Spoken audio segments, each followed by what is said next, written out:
Bonjour à tous, dernier jour de la visite du pape François en Arménie, l'heure des tout premiers bilans déjà, ou en tout cas de recueillir les premières impressions, celle de monseigneur Raphaël Minassian, l'archevêque des Arméniens catholiques d'Arménie, de Russie, de Géorgie et d'Europe orientale, et celle de monseigneur Golnisch, le directeur de l'œuvre d'Orient. Bien sûr, nous sommes tout à fait pris par l'humilité du pape et même c'était une leçon plutôt générale et un message qui nous a donné une force, surtout à la communauté arménienne catholique en Arménie.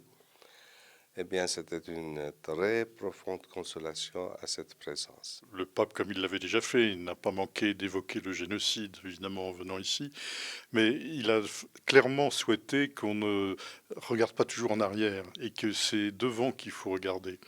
Le peuple arménien est un peuple assez extraordinaire.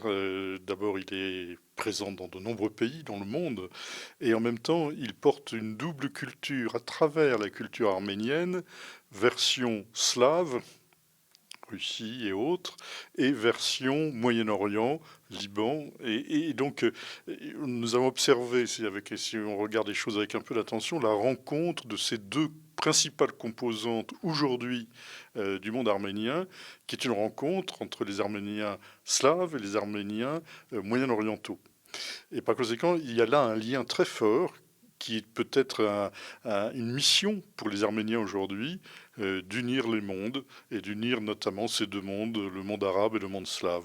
Et il y a là une vocation très particulière qui a occasionné des souffrances pour le peuple arménien qui était tiraillé entre ces deux univers, mais qui est aussi, je crois, aujourd'hui une mission importante de trait d'union.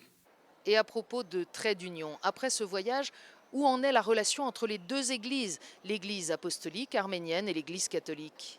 Je hais de prononcer deux églises puisqu'il n'y a qu'une seule église, l'église de Christ, et que nous, les hommes, nous l'avons divisée en plusieurs.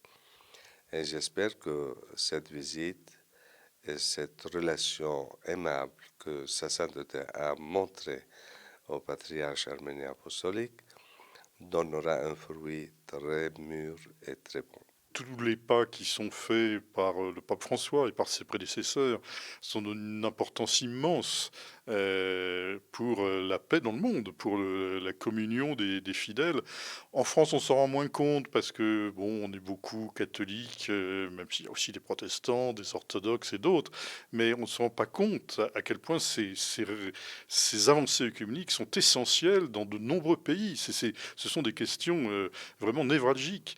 Et cette unité des églises, le pape François l'a encore appelé de ses voeux ce matin lors de la divine liturgie à Etchmiadzin en déclarant « Suivons l'appel de Dieu et pressons le pas vers la pleine unité ».